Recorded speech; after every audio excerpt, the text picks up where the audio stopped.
This is Sarah Stewart Holland. This is Beth Silvers. You're listening to Pantsuit Politics. Today, we are going to talk about the actions of this administration in Minneapolis, at the Federal Reserve, throughout the world.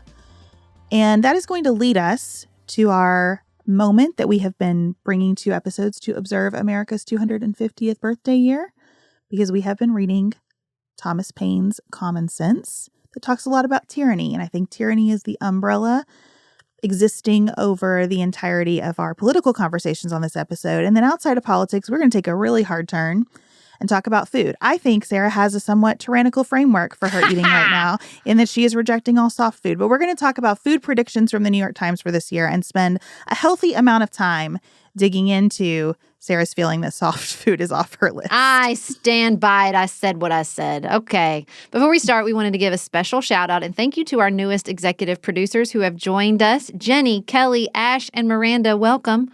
We are delighted to have you. As you know, Pantsuit Politics is an independent media company, and that means we can't get fired, which is good, or canceled by executives. And we have the freedom to talk about what we want to talk about, but it also means that we rely on all of you for our financial support. So thank you to everyone who supports the show at all levels, but an extra thank you to the support from our executive producers, which means the world to us. Up next, let's talk about Jerome Powell.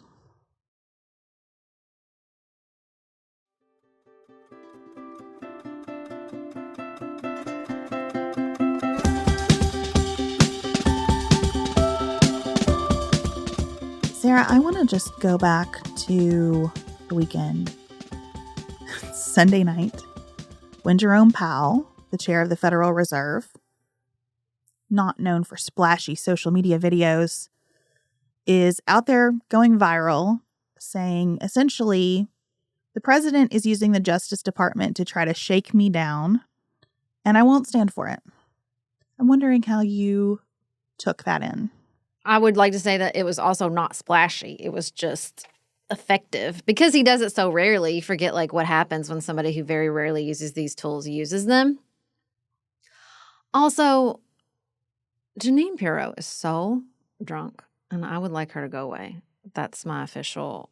And she is popping up way too much right now. I just want to say that definitively.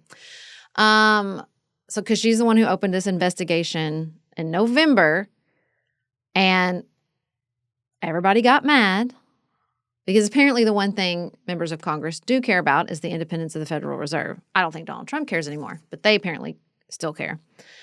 And everybody got mad, and he does what he always does when he finds out everybody's mad. He goes, I don't know anything about it, which is such an outrageous response from the President of the United States. Even if it's true, which I don't believe, that is not an acceptable answer from the leader of the free world. Are you kidding me? Especially when he has worked all day, every day to assure us that the Justice Department is not independent. It's his Justice Department. They do what he says. Yep. And the idea, Jeanine Pirro is the person that I used to reference in his first term. Like, well, at least he hasn't put Judge Jeanine on the Supreme Court. That's how absurd she is. And now she's a United States attorney. And I do hate that we are constantly being reminded of that right now. And my favorite part is that her loyalty is rewarded by disloyalty, where they'll like throw her right under the bus. Yes. I don't, in a way, if I'm like well rested and have meditated and, just generally feel secure in my humanity, I can almost feel sorry for all these bozos because, good Lord, you would never relax. Because I know they know there is no loyalty here. It is, what have you done for me today, this afternoon, this very minute? Like, I know they know that. And God, what an exhausting way to live. Just tap dancing all the time. And if you're a woman, also tap dancing around your appearance and making sure you're like going full Mar-a-Lago face all the time too. Just got to throw that in there. Because I do feel like, Beth, that it's just easy to miss all the rampant misogyny happening constantly. So that's just want to throw up that flare amongst all this attack on the Federal Reserve. I feel like in addition to look the right way if you're a woman, be from central casting if you're a man, it's important for the men with their appearance with them too. And not just what have you done for me lately, but how did you make me feel when you did it? It's just the capriciousness is just exploding. I thought we had seen the upper limits of it the first time. I really think all the time about how I felt there was no more to learn about Donald Trump. And I was just wrong about that. There are new heights and depths constantly. Well, and again, if you want to just you just want to have a practice in humanity.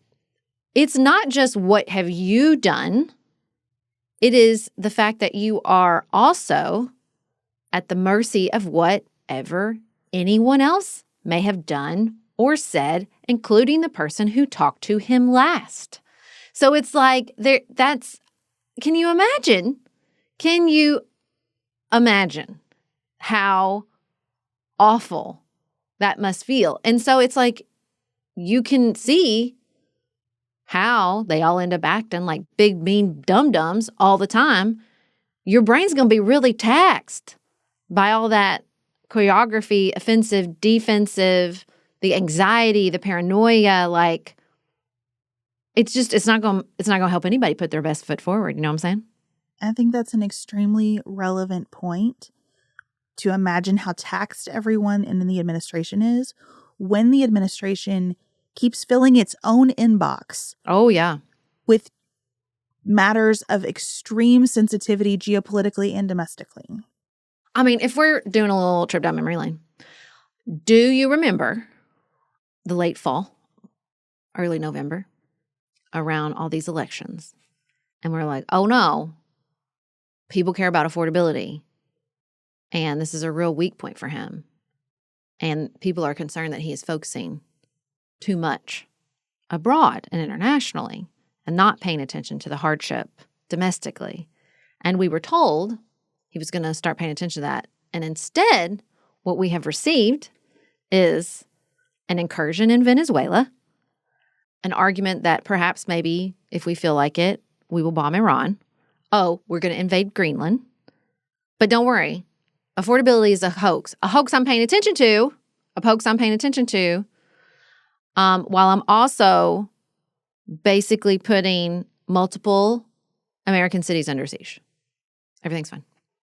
You know, Sarah, I keep thinking about how I read Project 2025 and I took it very seriously. And the part that I found most impressive in Project 2025 was the defense section, where Christopher Miller, who worked as the Secretary of Defense for some time in Trump 1, laid out a really clear and compelling case that America is not equipped to fight multiple wars right now. We cannot handle war on multiple fronts. That was the drumbeat of Project 2025 section on the Department of Defense. And that we need to get smarter. We need to rebuild our capabilities. We need to work on the way that we purchase and acquire equipment. And I do not recall anywhere seeing, but the way to do that might be to stretch our capacity across the entire world looking for a fight. And that seems to be the philosophy of the Pete Hegseth Department of Defense. Let's go around the world shoving people in their lockers and looking for a fight anywhere we can find it. Across the world and across the country. Yes. Yeah, I mean, their strategy seems to be everything all at once. Because I felt it in my bones. And I think I felt it in my bones when I heard it repeated somewhere else because I'd said it on the show. Their attention span is so short. And so this is like the ADHD administration. Like that's what it feels like. It's just impulsivity after impulsivity after impulsivity. And that is no way to run a nation. That is just no way to run a nation. And even if some of it seemingly works out, again, it's not working out in Gaza. That is a war of attrition, not a ceasefire. It is not working out in Ukraine. They are facing an incredibly difficult winter after Russia has taken out much of their energy infrastructure. It is not working. It's not going to work out in Venezuela. I think we're going to fix Venezuela? Give me a freaking break. It's not working out anywhere. And I cannot fathom particularly after the fall when it seemed like they were taking in data, some of the input from the American people or from these elections. And now it just feels like, never mind, we're just going to double down. It's also cruel. In addition to not working out, it's cruel because it sounds like the people of Iran, some of the protesters there, have genuine hope and expectation that the United States is going to come in and do regime change. Well, why wouldn't they after Venezuela? That's right. And that people are making decisions based on that calculus, putting their own lives and their own safety on the line because they believe that America is coming to the rescue. Now, I want freedom and liberation and prosperity for the people of Iran. They have lived under an oppressive regime for far too long. But I think I join the vast majority of Americans in saying that should not come because the United States got involved. We should not get involved here. Well, and I just think it's mean to give them that hope. Well, that's a feature, not a bug, dude. Unfortunately. Look, I've been thinking a lot about this because of Iran and Venezuela in particular, but also about Greenland and this post-World War II order. And I understand, truly I do, as a person who wants justice in the world, that it is appealing to think. And even I think there is a grain of truth to this idea of like, he is freeing us from this at times hypocritical, at many times slow, seemingly ineffective approach to foreign policies and particularly oppressive regimes that we have been operating under since at least the post-Cold War era. I get it. There is a part of me that's like, if fear that Donald Trump will pop off keeps authoritarian government in check, even better, gets rid of them, it's appealing. I get it. I get why, like, well, my guy's in charge isn't that great, can be comforting in a chaotic world that changes at a rapid pace. I don't need to be convinced. He won't always be there. He won't always, even if you are you're like Steve Bannon and you believe in Donald Trump 2028, whatever. He's not immortal. And the risk, if you've even tiptoed into world history, is that there's real danger when the king dies. It led to enormous instability, suffering, oppression for thousands of years across Europe and the rest of the world. We built a system that says, yeah, we don't invade other countries just based on we're stronger. And it led to human flourishing, not utopia. It didn't end oppression. It didn't end authoritarian governments. But this idea of like, there are rules we're following led to a lot of improvement in stability and an understanding that like the rule of law was the great equalizer. And international law is not perfect, and the United Nations is not perfect, and NATO is not perfect. I get it. But like, this only feels good in the moment. And then when he's gone, there's nothing anybody can look to say, okay, but this is how it works. Even a norm, a process, an international treaty. Like, it's just going to be law of the freaking jungle, which is seemingly what they want. Because I guess it feels good now when you're in charge of the jungle, but that is not a permanent state of affairs. And what we were able to achieve by pointing to something different, by following different rules and processes and norms, was a level of prosperity and stability the world has never known. And the way they are willing to torch it in the service of ego and their own short-ass attention spans is breathtaking. Well, and I think that they are ensuring that none of it even fleetingly feels good by their domestic operations. Because when Donald Trump says we have to take Greenland or else Russia or China will, he is drawing the comparison to those regimes that is alarming when you look at what's going on in Minnesota. Following the death of Renee Nicole Good in Minnesota, Kristi Noem and the Department of Homeland Security decided to double down on the presence of ICE agents. And there are now more than 3,000 immigration officers in Minnesota. And I just typed that sentence and then had to stare at it for a second. 3,000 immigration agents in Minnesota. In what universe does that make sense? I mean, what I'm realizing is that all he has done is end the chaos at the border and export it to American cities. The immigration chaos that I will fully own Biden's policy produced is not over. It's just present in American cities. It's horrific.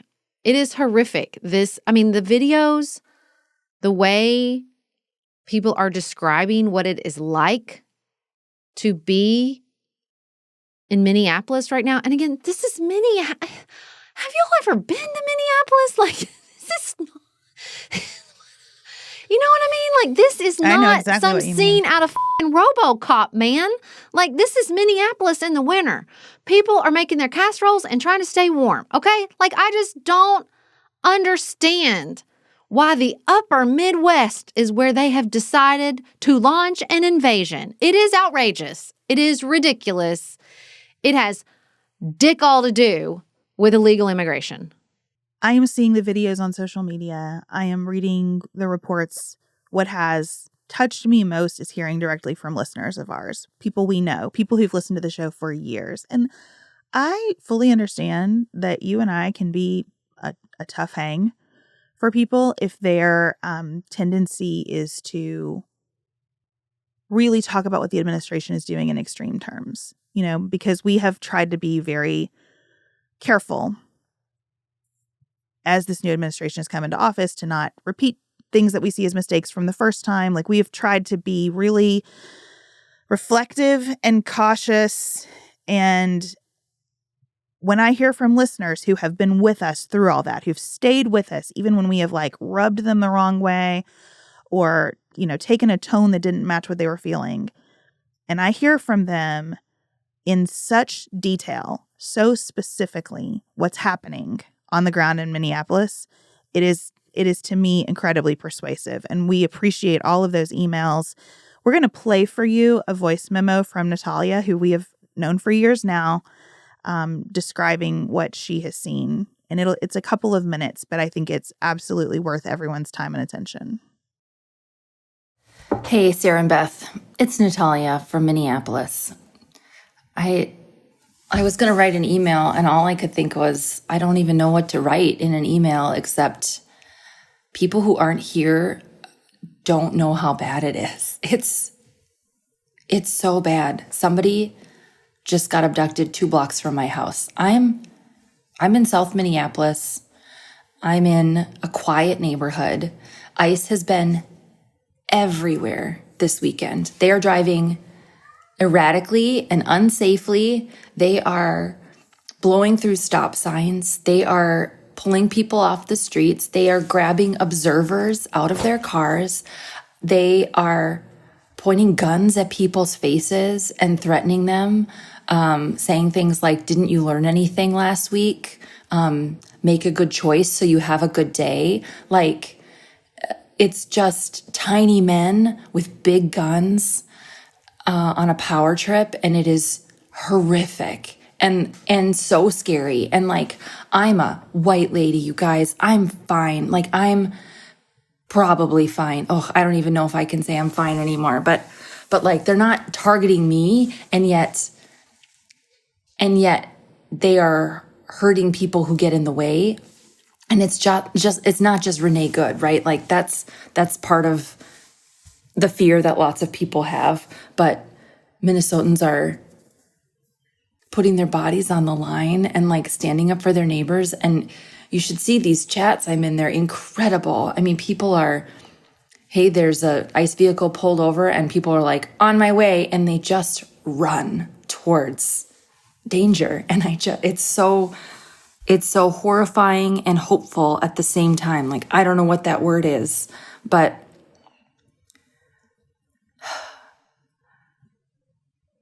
I just feel like people who aren't here don't know. And even people who aren't in Minneapolis don't quite know. Like, and St. Paul too, but like, they are terrorizing the neighborhoods. They are terrorizing the neighborhoods. It is awful. Like, they are just everywhere. I mean, yesterday I was driving around.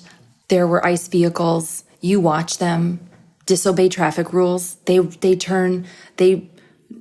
take U-E's in the middle of the street. They blow through stop signs. Like, they are making our community, I mean, duh, but they're making our community less safe just before they're even starting to grab people. But it is just horrific. And I don't even know how to say this, but I just want your people to know. I mean, I don't know. I just want your people to know that it's bad, and that, like, if they've been wondering or watching or observing from the sides, like, this is not that time anymore. Like, if you're too scared to leave your house, okay, call your reps, like, call your city council members, call your governors, call your mayors, call your Congress people. I know they're not doing anything right now, but it's just, this is ridiculous. And like, video is getting out and people are starting to see, and it seems like that's not happening everywhere. You guys, those videos that you see on the internet are happening everywhere, in every neighborhood. They're going door to door. They're asking Minnesotans to tell on their neighbors, which of course we don't do, but they're just terrorizing people, and it's so scary. And you have a gun in your face and they're like, tell me where your neighbor is. I understand why people might do it, but like, no, you don't get to do that here. You don't get to do that. That's not who we are. I mean, that is obviously now who we are, but like, that's not who Minnesotans are. And we're not telling on each other, and we're protecting each other. But like, we are just frozen people up here against thousands of ICE agents with big guns and masks on their faces. And like, I just want people to know that it's as bad as you think it is. It is as bad as you think it is.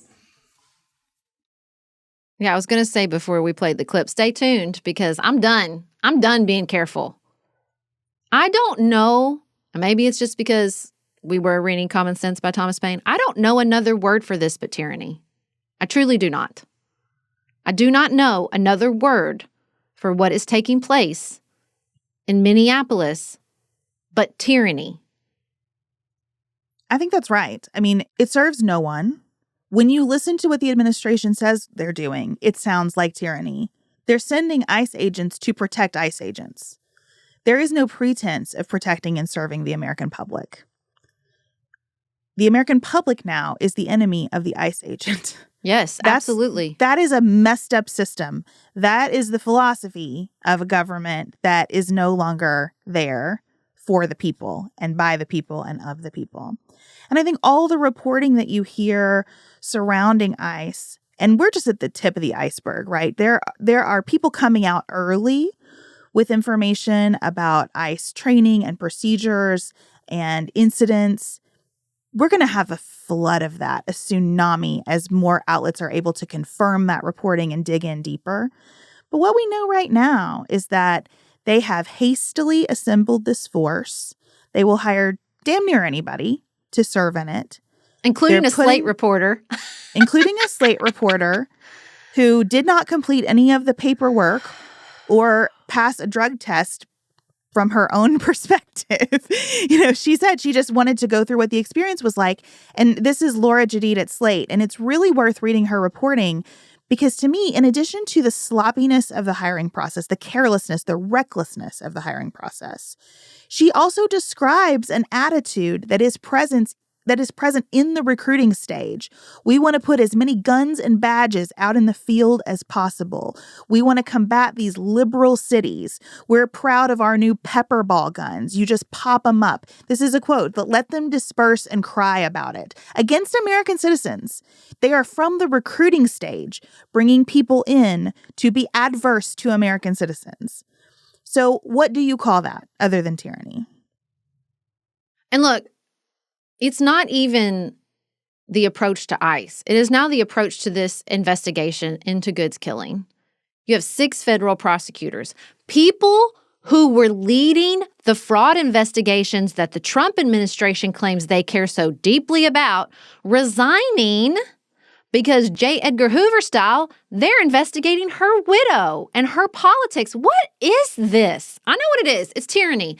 Even this, look, the manosphere out there, the no tyranny guys are if you hate liberals more than you hate our government, you're not paying attention here. And I don't hate our government, but this is when you have Miss and Miss Little Miss moderates here in Kentucky saying this is tyranny and Mr. AK-47 on his podcast saying this is tyranny, then I don't know what else you need to know. And look, it is so easy to get on Facebook and see 1 or 2 people insulting Renee Good or defending this officer and feel like all is lost. It's really easy to do that because that's what social media does. But the other thing social media does is democratize to a certain extent. And everyone has seen that video and most people know what they see. And these videos of these, confrontations and the way ICE agents are running rampant over the freedoms we are guaranteed as American citizens is also being seen. ICE is completely underwater with the American people. They hate what they see. They hate what they see. 69% of Americans have seen the clip, and you have a negative 14-point favorability with ICE. That's a 30-point swing since January. They're about as popular as the IRS. And especially with these young independent guys. They see it, they don't like it. So social media can be a hall of mirrors, but people in our even decentralized media environment are seeing what's happening in Minneapolis, and they are saying, no. And it's not even Minneapolis. This didn't happen. That 14-point swing from January didn't happen in the last 2 weeks. It's been happening for months. People do not accept this. It is un-American. That's right. And I think that incident in Minneapolis will drag that number down even farther as time goes on, because the more you learn about what happened there and the more you watch that video, as horrific as it is, and it is bad for us. It is bad for us, as I said the first time we talked about this, to be watching someone get murdered on our phones. It's terrible. At the same time, what you see when you watch that is that he's filming on his cell phone with one hand while he has his gun with another. No one can defend that. No one can defend that. People know that shooting into a car, every police officer who's been out there talking about it is you don't shoot into a car because now you've turned a car into a dangerous weapon that's out of control. There are just so many pieces of it. And then you get the audio of someone calling her a bitch after they've shot her to death. People know what attitude is behind that kind of language. I heard Jake Tapper asking Kristi Noem about that. And I thought she should be asked that every time she's in front of a microphone until her days in public service are over. What are you doing about the culture that is clearly at work here? Because whether or not this was justified as a matter of self-defense under the criminal law, surely that is not how you want your agents to think of American civilians who are protesting. This whole explicitly stated rationale from the administration, from person after person, the vice president, the president himself, the cabinet members, that people who are disrespectful to them deserve to die. Yep. Is outrageous. It is outrageous. And I do think you're right that it is breaking through. I mean, I've heard people who are extremely temperate in every way say, I don't know how I can vote for a Republican after this. Like, I think this is going to radicalize a certain part of the population in a way that I really worry about. And I think it is going to realign the parties again. Yeah. I mean, to the people who were concerned about government tyranny back in the 90s when you were talking about, a family of 6 in deep country Idaho, and you're looking at this and you don't have any tyrannical concerns? Because I do. I have a lot of concerns. And this idea, I hope, will finally break through that we are not each other's enemies based on partisanship. We are not each other's enemies based on partisanship. This is what this looks like. This is what this looks like. Based on whether or not you respect our party leader matters on whether or not you have the full assurances of the United States Constitution that has existed for 250 years and that many people, including some of my ancestors, died for? No. Unacceptable. Unacceptable. I saw a clip interviewing a protester this morning, and I won't play it here because it would just be beeping the language. But this guy was saying, I don't do politics. This is the first protest I've ever been to in my life. But this is insane. He's like, I got to go to work tomorrow. Nobody's paying me to be here. What I see is that they are just grabbing people. They're handcuffing them. They're detaining them. They're beating them after they're in handcuffs. He's like, they are just out here to scare everybody. And that's not right. And it's not right. And I think people know it. And if 2 or 3 people in your feed don't worry about it. Yep. It's un-American. It's un-American. And I just think at what point I was listening to an interview with a person from a mental health institution that had to live in fear for 24 hours because on a whim that no one understood, they tried to cut mental health funding across the country. And I just thought, like, at this point, like, my community has absolutely been touched by the capriciousness of this administration. I have been touched personally by this. So, like, at what point are you just not getting to, like, critical mass with people being like, oh, my God, it's just every whim. He could just wake up tomorrow and ruin my life. Well, and this is not the most galling thing, because there's a long list of galling things.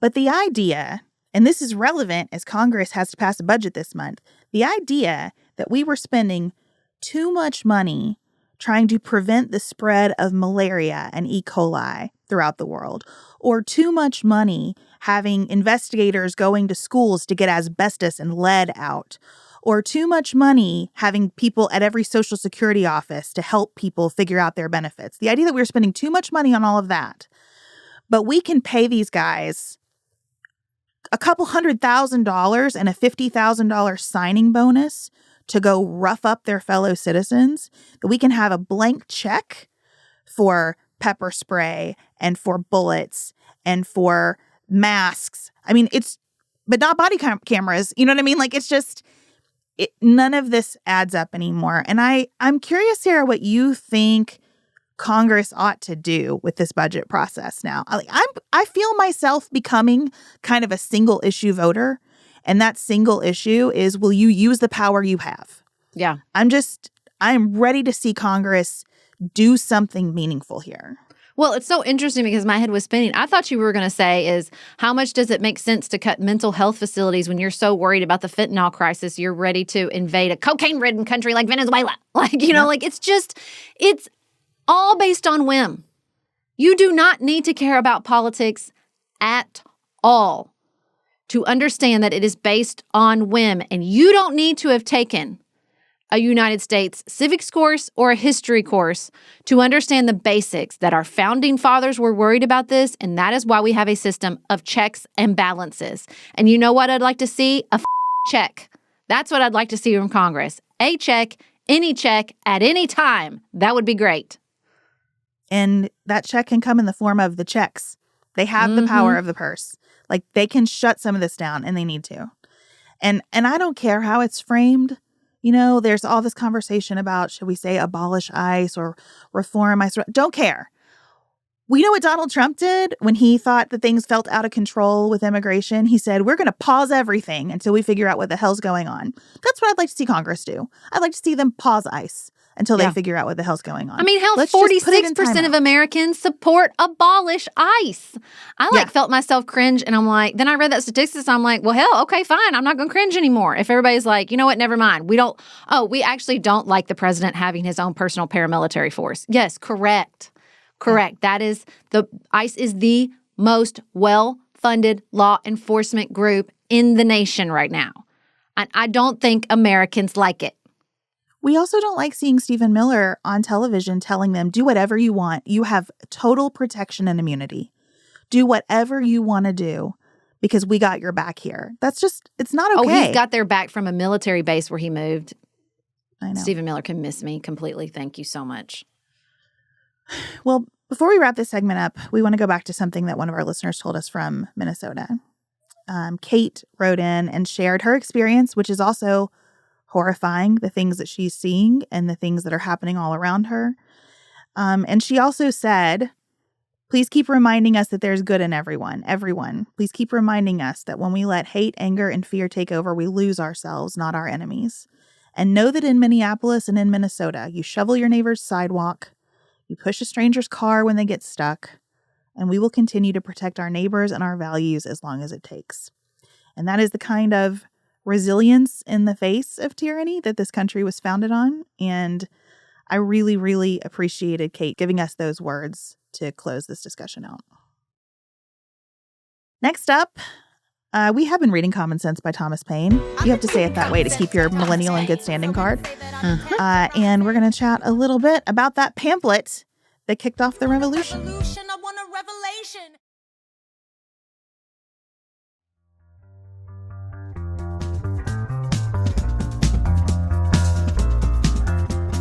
Sarah, what made you want to go back and revisit this work? I just like anything that someone tells me I can do to celebrate America 250. I'm really committed. So it's the 250th anniversary of the pamphlet on February 14th. And so I thought, oh, perfect. Let's reread it. I got to say, it's a bop. Really stands up. It is so funny to think about the fact that it's called Common Sense and read about how it was so effective because the language is so plain. Like, a lot of it sounds different to me now because of what we've lived in the past few years and just the way the propaganda has become such a big part of our political climate. And then at the same time, I read it and I was like, hell yeah, America, let's build a Navy. Let's do this. Like, it really kind of fires you up. Beth, I have a difficult question for you. Okay. As I was reading Common Sense, where he spends a lot of time basically trying to convince loyalists that, like, the ship has sailed, y'all. Like, we're not going to get back on the right path. We're not going to work this out. We're not going to find a peaceful path forward. I worried, considering, I have high stakes. I would have had high stakes at the time. I have 3 young children. I like my life. I live kind of far removed from the halls of power. I worry I would have been a loyalist. As a devoted moderate. Yeah. Do you worry about that? Did you worry reading it like, oh shit, I think this is how I would have felt? He would have been trying to convince me. I did worry about that. I also worried this section where he talks about how you do the most good at the beginning of things. And then once commerce takes hold, everybody gets really comfortable.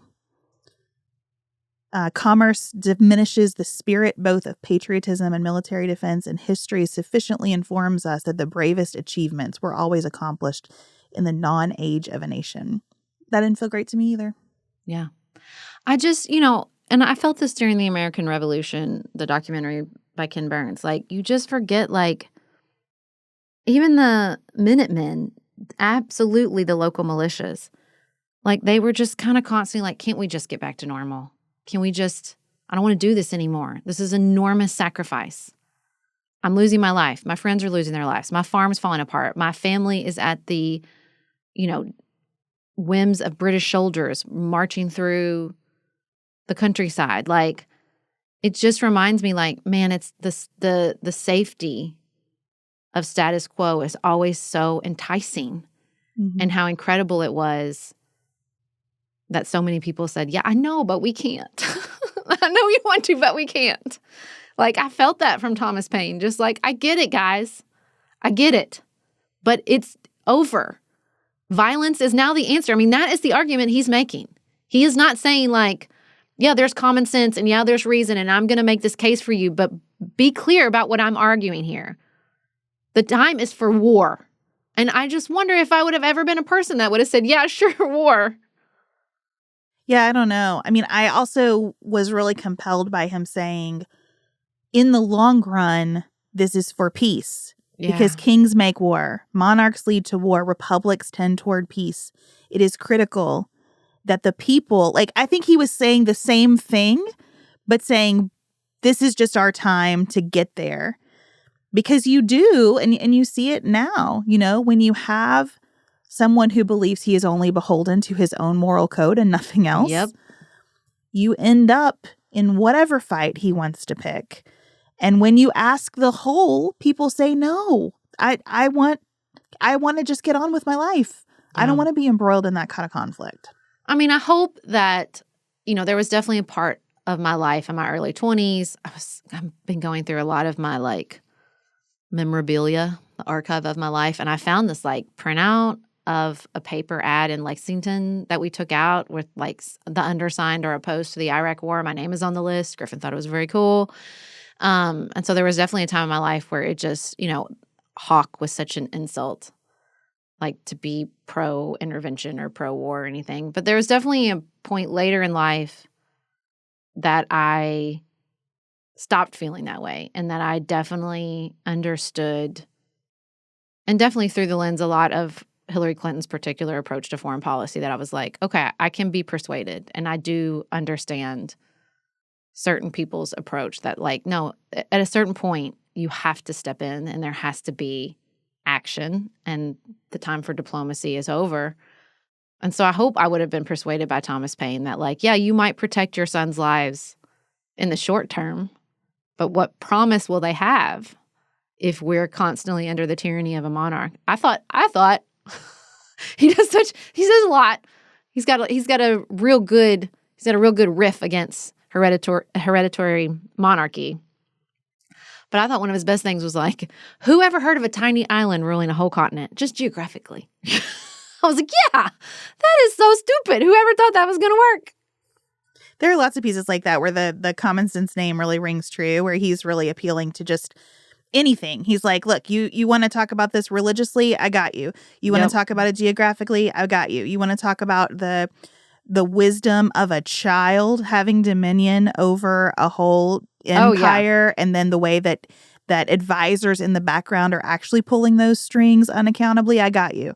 So it's a throw everything at the wall approach here to try to bring everybody around to the central point that America continuing to live under a king under any rubric made no sense. I loved in short, monarchy and succession have laid not this or that kingdom only, but the world in blood and ashes. I was like, oh, Thomas, that's good, buddy. Good job there. I also thought it was so interesting how he said, like, our parent is Europe, not England. We are not all English. And we all come from Europe, you know, particularly with Donald Trump's, like, constant assault on Europe. I just thought, yeah, damn, he's right. Like, even as early as the revolution, it's not like we all came from one place. He said a lot about Europe that I thought held up too. Just the importance of commerce among the nations, the way that everyone in Europe has different needs and America has an opportunity to fill some of those needs. Like his perspective on international trade, I thought was surprisingly on point today, even as different as the world is. I was interested in your thoughts on the way that he described government, that society is produced by our wants and government by our wickedness. And he talked about government as really just being this necessity, this unfortunate necessity to guard against our worst impulses, but that we really build what we want, not through government, but through society. I really thought that was like so good and could be a real roadmap for the Democratic Party, because I think, even in my own story, in my own history, like government was going to be like the West Wing version. It was going to make everybody better. And I do think we lost track of like, well, can we maybe, but perhaps we should start with just paying attention to how government can rein in our vices.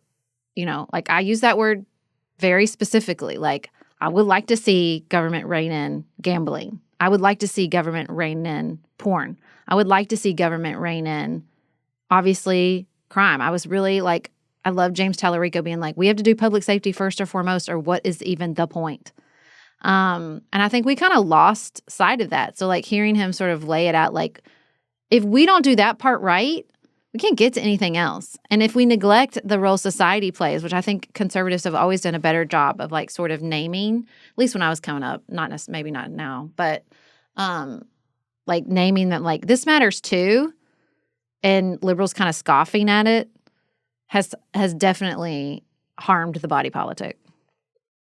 Yeah, I remembered a lot of why I initially identified as conservative reading this, because I do kind of see it this way, and I do think that what you build in community voluntarily has more potential in the long term to do good than what you can do through government, because government is such a blunt instrument and such a powerful one, and has such ramifications anytime it acts. So I was really into his description. Now, I wish any of that were still true about the conservative movement. It's not, right? That's just not, no one is there anymore. And that's why I think there's still this kind of lane for a new party that we might see in 2028 emerge. Which we discussed on The Spicy, if you'd like to hear more about that. Yes.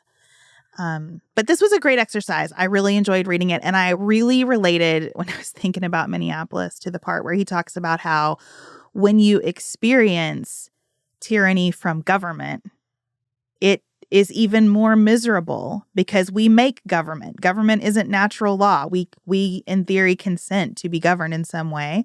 And so when your government is brutal toward you, it is like a very particular injury. And I think that is playing out all across the United States right now. Well, and I thought that moment where he was like, maybe you're fine, but take for a minute and think about what it must be like in Boston, because Boston suffered.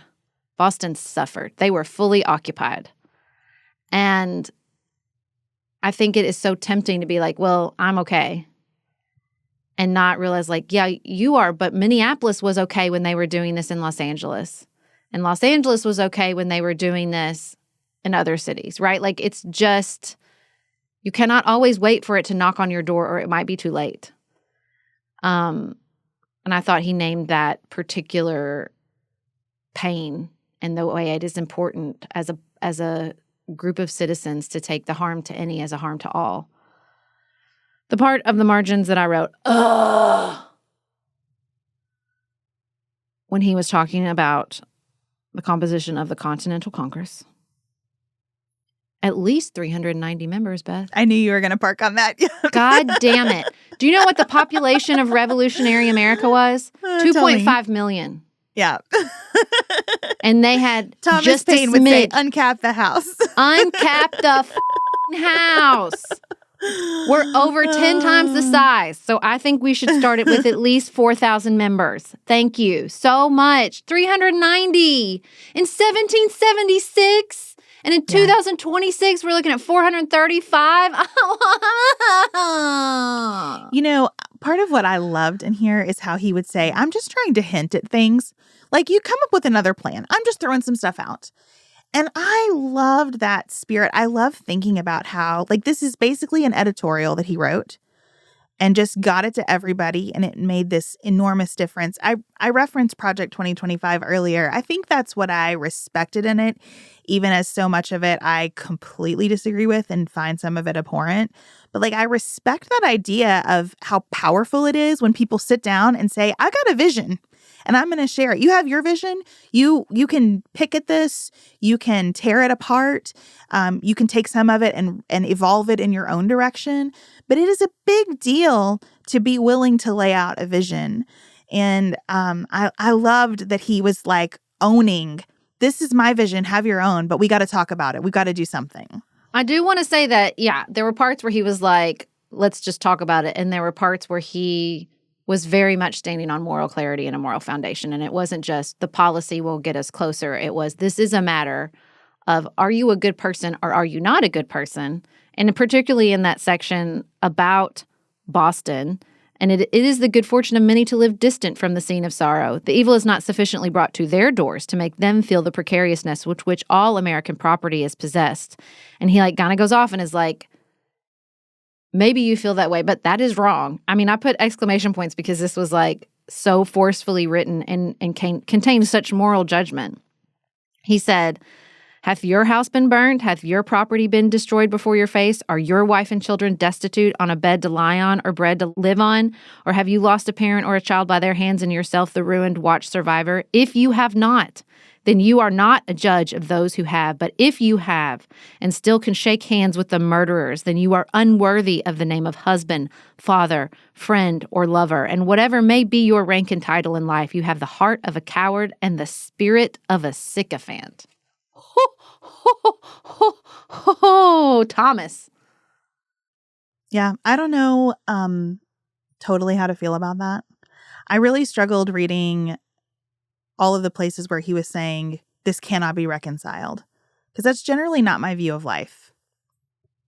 And so it's challenging. It's a challenging read. And I don't take it all as gospel, and there are definitely parts of it that I thought, I don't know that comports with my worldview. I don't know if that makes me, a loyalist today, or I don't know what that makes me. I always struggle with the quotes about moderates. And I struggle with it in a bunch of different contexts because I really do believe in being a peacemaker. And I really do believe that violence is almost never the answer. And I also believe in moral clarity and moments that demand a lot of courage. I struggle right now knowing what's happening in Minneapolis, knowing that it could come to Kentucky, not wanting to invite that, but also wanting to be prepared for it and wanting to have thought through what would my role be if it were here, and then what is my role when it's happening to my neighbors. I think all of those questions are as salient and as difficult today as they may have been in his time. Yeah, I mean, it was hard watching the American Revolution and see the violence and cruelty brought to the doorsteps of loyalists. It wasn't like they were just fighting the British. He very much describes it as a civil war. It was neighbor against neighbor. If you supported the monarchy versus if you supported the revolution, because there was a lot on the line right in that moment and obviously in the future. And so it is deeply affecting but deeply humanizing to me to remember these were real people. These were real people. They were our people, figuring this out and not getting it all right. And it involved an enormous amount of suffering and violence and pain. And I try to take that sacrifice, not just through rose-colored glasses, to take the sacrifice seriously. That people who we would call founding fathers, people who we would call revolutionaries, probably lost a part of themselves in pursuit of the freedom that I now have. And I just I don't ever want to take that for granted. I don't ever want to take that for granted. And I feel like part of not taking it for granted is being really clear that I don't want that now. Yeah. I don't want neighbor against neighbor. I don't want violence. Even the people in my Facebook feed who are justifying the shooting of Renee Nicole Good, I still want to be their neighbors. I still want to work through that with them peacefully. I want us to talk it through. I want us to move forward as a nation. I want to be able to respect some just differences, even differences that I see as a serious moral breach. And I do. But I want to be able to hold those peacefully because it seems so unnecessary to me for us to be back in that Civil War posture. I think what we have right now is worth preserving. I think even with the damage that's being done in this administration, repair is available. I believe that our Congress can act and do something, and I believe that our elections can express a new will for the people, and that's what I want. Yeah. And I mean, I'm also just trying to take seriously, though, recognizing and facing that there could be a moment where that ceases to be true and where bigger actions and sacrifices have to be taken, not necessarily like acts of war or violence against my neighbors, but real protest. I mean, the moment for where protest is a risk is here. It's not one we're waiting to arrive. Renee Good was protesting and she's dead. So I'm trying to hold all that simultaneously. And also respecting that, we're talking about this in the face of Iranian protests where thousands of people are being shot in the streets by their government. And just, holding all of that at the same time is very intense. It's very intense, but I think it's worthwhile.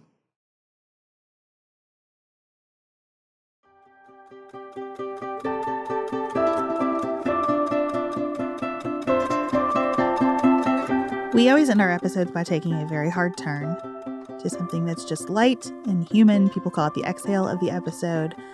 So outside of politics today, we're going to talk about food, and specifically about food predictions. Sarah, I read a big piece in the New York Times about how this year we're leaning away from food maxing and into grandma core, that we're looking for grounding foods. I really liked that expression, warm grounding foods your best imaginary grandma might have made, like sourdough bread, dried apples, sauerkraut, and vegetables she canned herself. I don't know how I feel about this whole exercise.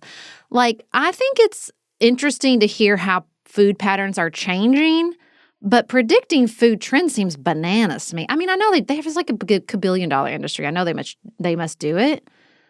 But like the stuff that is really interesting to me is like how things are changing more than like what we think comes next. Like I read that people are not eating as much pizza, but pizza is deeply comforting, at least to me. So like I don't feel like that fits the grandma core thing. I think part of what fits is that I think we're kind of tired of things that are like not a great value. And the article talks about that too, that restaurants are really focused on a value proposition. They know that people are worried about spending money. And so when they spend it, which they still will, they want to know it's going to be a great experience. And I think that maybe pizza just got so oversaturated that like a lot of times when I order pizza, it is just kind of meh. It's not great pizza. It's not terrible pizza. It's just meh. And so I could see if you're pulling back in general, you might say, I'm just going to order less pizza because I don't want a meh experience that I'm paying for. Mean, that's the other thing to me that is like the big X factor here is like, yeah, people want better affordability, but also what I'm reading is in the face of GLP-1s, restaurants are just like making tiny portions because people don't want to eat that much, which I'm here for. I've never been in love with Americans' portion size. It is exhausting. Just feels like a project. You know what I mean? Like you go eat at a cheesecake factory and you're a person who doesn't particularly like to waste food and to get your money's worth. It's a damn what you have opened up for yourself is a project. You have to figure out what to do with all of it.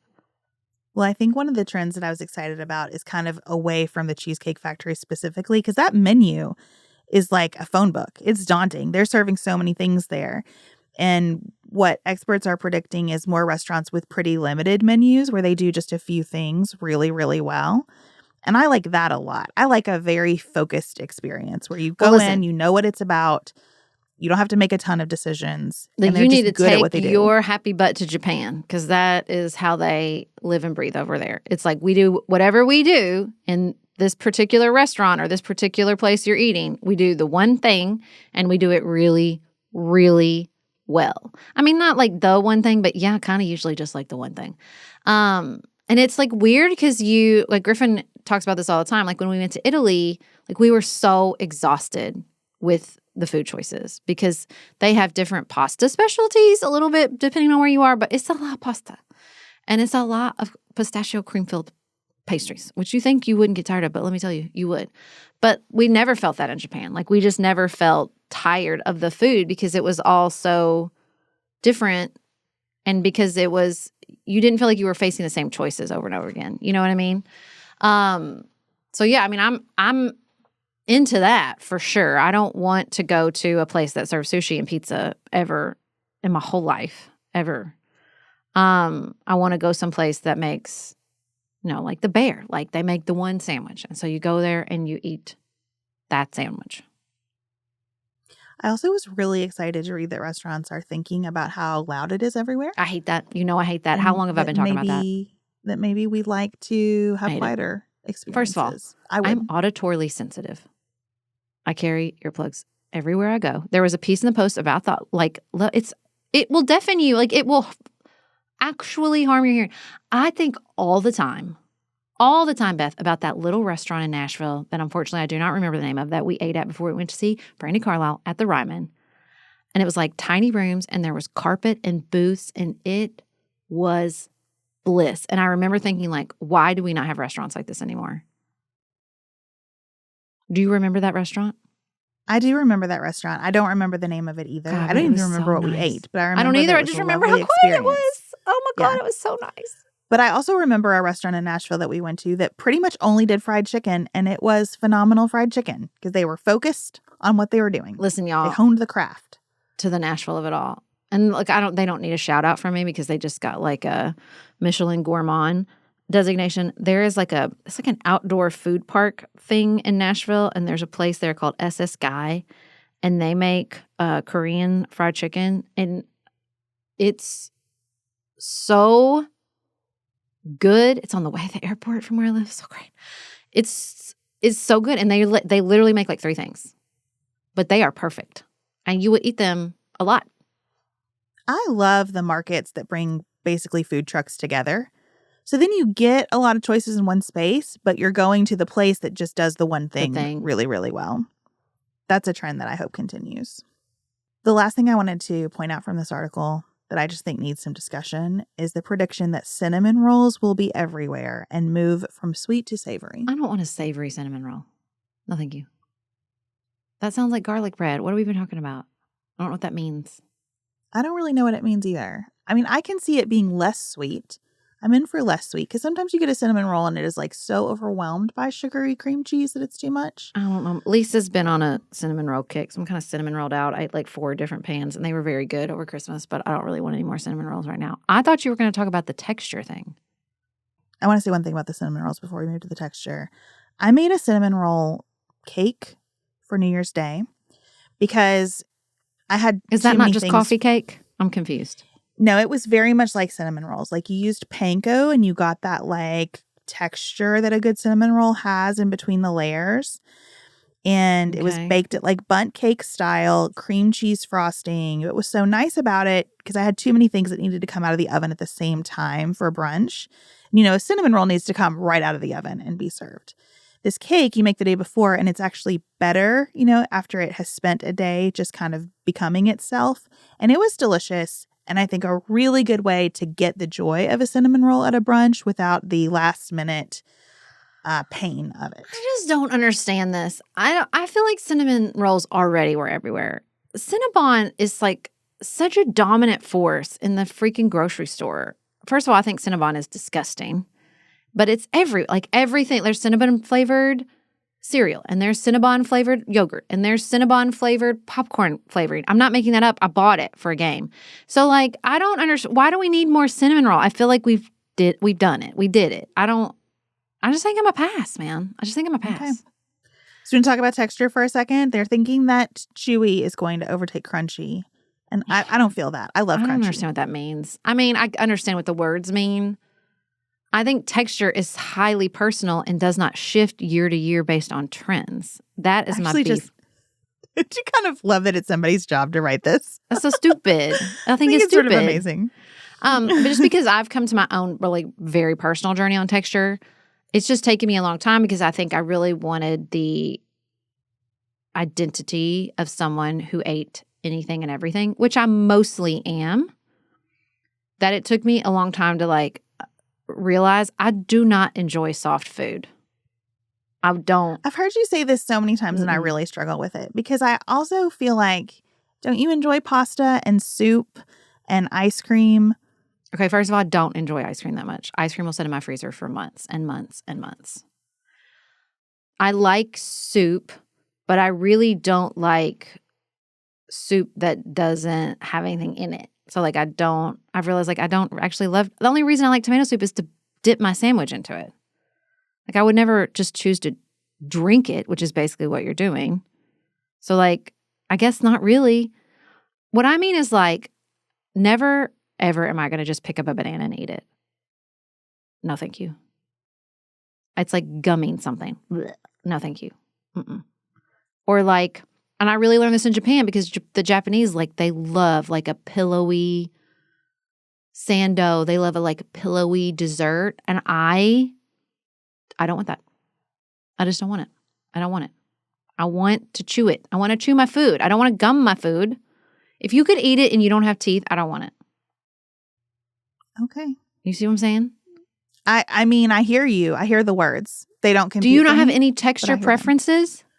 Oh, I love crunch. I mean, I love like a chip, a big crunchy chip. I'm so into. I mostly like potatoes that are cooked where the edges are real crunchy. Yeah. Like I love crunch, but I also love ice cream and soup and soft bread and like a great dumpling. I'm just not ruling anything out over the lack of texture in it. Yeah, I'm not gonna like if somebody like put chicken and dumplings in front of me, I'm like not gonna not eat it.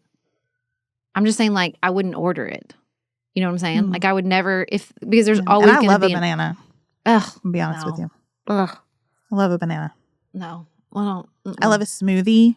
Love a smoothie. I mean, it's different if it's a drink. Like if you're drinking, I don't want to chew my drinks. I don't do boba. I like to drink. I don't like to gum. This is what I'm saying. Okay. Like that's why I don't like peanut butter and jelly sandwiches. There's no there.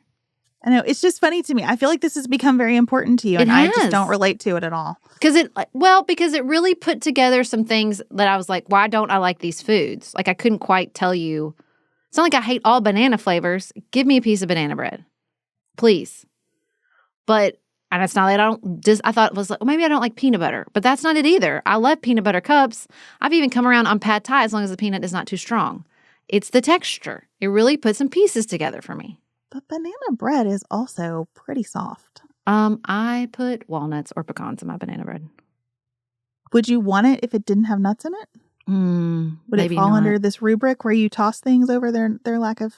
I mean, still, I would probably toast it. I would probably toast it just to make myself feel a little bit better. I mean, there is an aspect of cake. I'm not opposed to cake, and cake is pretty soft. Okay.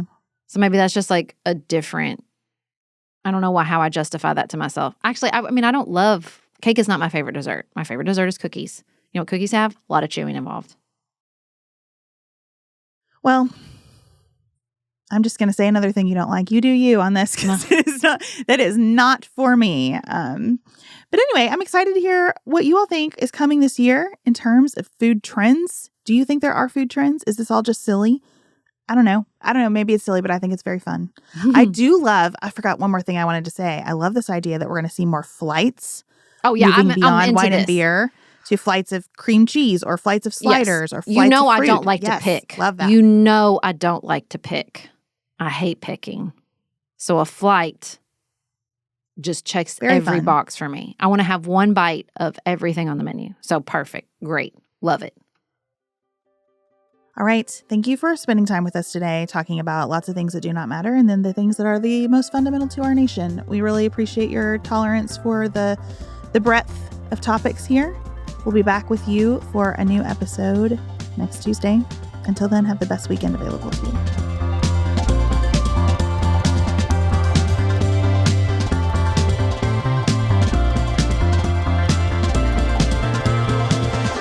Pantsuit Politics is produced by Studio D Podcast Production.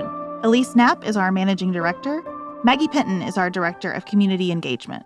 Xander Singh is the composer of our theme music with inspiration from original work by Dante Lima. Our show is listener supported.